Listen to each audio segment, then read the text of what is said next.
안녕하세요. 이번 영상에서는 지금 새벽 2시인데 2시 반? 한 3시 정도 된 것 같네요. 이제 거래처에서 머신 상태가 안 좋다고 해서 급하게 달려와 봤어요.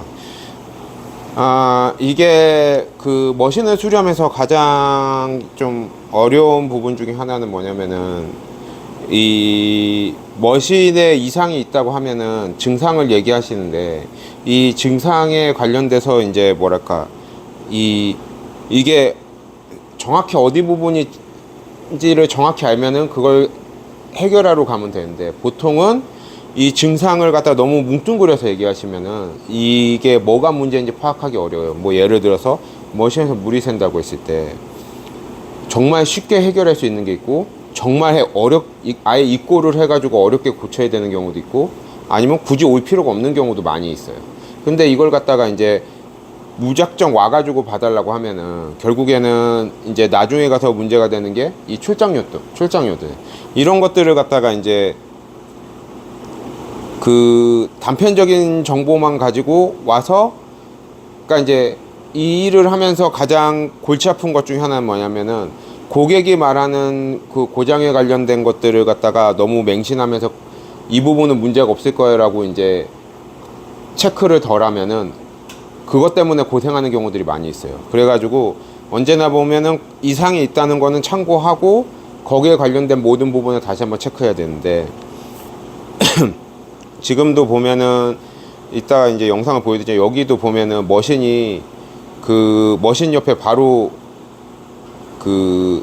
온수기를 배치해 두셔가지고 이 옆판을 뜯어야 되는데 공간이 안 나와가지고 또 다 치우고 뭐 이런 식으로 이제 소소한 이제 좀 현장에 따르는 그런 이제 좀 약간씩의 좀 골 때리는 점들이 많이 있죠. 그러니까 그래서 이제 웬만하면 모르는 현장을 잘 안 하려고 하는 거고요. 그리고 내가 설치하지 않았는데 굳이 이걸 AS 왔을 때 뭐 예를 들어서 고치다가도 문제가 되는 경우들이 많이 있어요. 뭐 예를 들어서 얼마 전에 뭐 하여튼 뭐 다양하게 있어요. 그건 나중에 한번 기회가 될 때 한번 얘기하는 걸로 하고, 지금 여기 같은 경우에도 그 사장님이 뭐라고 저한테 했냐면은 머신에서 방구 소리가 난다고 전화 카톡을 주셨어요.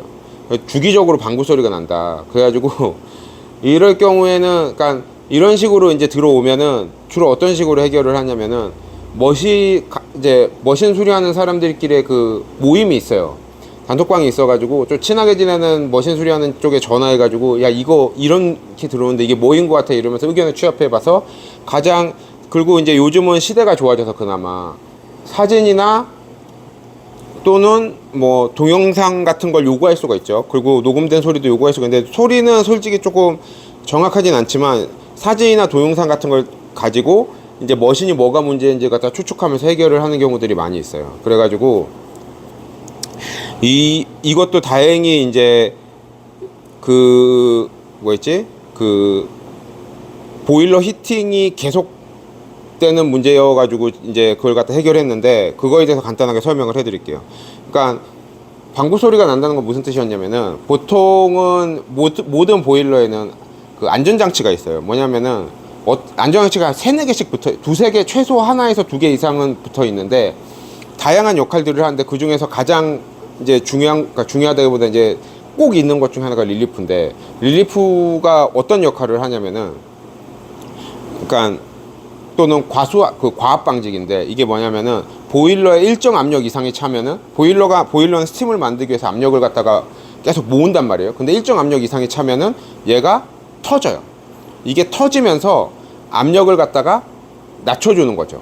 그래가지고 보일러가 터지는 걸 방지하는 거죠. 근데 제가 봐서는 이게 다른 머신들이었으면은 이게 더 크게 들렸겠지만, 이렇게 이제 페마 298RE 같은 경우는, R이나 몇몇 머신들은 이 과압 방지기가 터지면은 물이 엄청 튀기거든요. 근데 이게 주변에 튀지 않도록 캡을 씌워놔요. 뚜껑을 씌워놔요. 고무로 된 뚜껑을 씌워놓는데, 그거 때문에 그런 소리가 나는 게 아닐까 싶더라고요. 그래가지고 이것저것 사진하고 이런 거 요청해 보니까 이게 이제 맞더라고요. 그래가지고 이제 이럴 경우에는 보통은 어떤 식으로 해결을 해야 되고 뭐가 문제인 데서 가볍게 알려드릴게요. 일단은 요즘 흔히 가장 많이 팔리는 머신 중에 하나인 이제 시메나 페마 298 같은 경우에는 상판에 보시면은 노란색으로 버튼이 있어요. 그게 뭐냐면은 이게 이제 스팀 압력 조절기인데 이 압력 조절기를 조절하면 어떻게 하냐면 압력을 올리면 추출 온도도 같이 올라가요. 그리고 내리면 당연히 추출 온도도 같이 내려가죠. 물론 스팀 압력도 내려가지만. 근데 요걸로 조절을 하는데 요걸 조여주면은 압력이 높아지고 풀어주면은 압력이 내려가는 거죠. 헷갈리시면은 여기 보시면 플러스 마이너스가 있어요. 그러니까 그걸 보고 참고하시면 되고, 그걸로 해서 이제 조절을 하는데 이게 오작동을 일으켰던가 아니면 그러니까 또 다른 문제를 일으킨 거죠. 그래서 여기는 이제 제 상황을 보면서 지금 이게 298R인데 지금 여기 보시면 298R이고요. 자, 여기 보시면은 이게 그 C압력 조절기예요. 그래가지고 여기서 지금 이 배관이 요쪽 요 얇은 배관 보이시죠? 요 배관이 압력계로 조절되는 배관인데 요 배관이 막히는 경우도 간간히 있고요. 그리고 지금 얘는 어떤 거에 문제였냐면은 요 앞에 있는 거 있죠? 요 보일러 쪽 요게 막혔었어요. 그래가지고 그 송곳을 안 가져와서 진짜 이쑤시개로 조심히 뚫었는데 다행히 잘 뚫리더라고요. 그래서 정상 작동하는 거 확인을 했고요. 근데 이게 문제가 있으면은 얘는 지금 보면은 선이 한 7가닥 정도 연결되어 있거든요. 그거 순서대로 보시고 그냥 새 거에다가 연결을 해 주셔도 되고요. 그게 제일 좋고요. 그리고 이제 나머지는 근데 이제 대부분 경우는 저기에 이제 스케일이 낀 거죠. 그리고 여기 보면은 저기 케이블 시는 C압력 조절기인데 얘가 원래 이쪽으로 해가지고 여기서 터지는 물이 토출구로 나가게 되는데 이게 끊어졌죠. 아마 그래서 사장님이 아마 이걸 갖다가 이제 좀 그렇게 소리가 난다고 착각을 하셨던 것 같아요. 보통은 여기 아래쪽에서 이렇게 뜨거운 연기가 확 올라오는데 여기는 지금 그 뚜껑 위에다가 그 헝겊을 갖다가 뒤집어서 올려놔가지고 사장님이 아마 그걸 모르셨던 것 같아. 하여튼 상황이 이렇습니다. 그래가지고 매번 고칠 때 보면은 현장에 맞춰서 지금 여기 보면은 이것도 옆에 뭐가 있던 거 다 치워가지고 이거 한 거예요. 요거 옮기는 데만 한 15분, 20분 넘게 걸린 것 같아요. 그러니까 이제 이런 골 때리는 일들이 많이 있기 때문에 이게 AS 하고 다니는 게 좀 쉽지 않은 것 같습니다.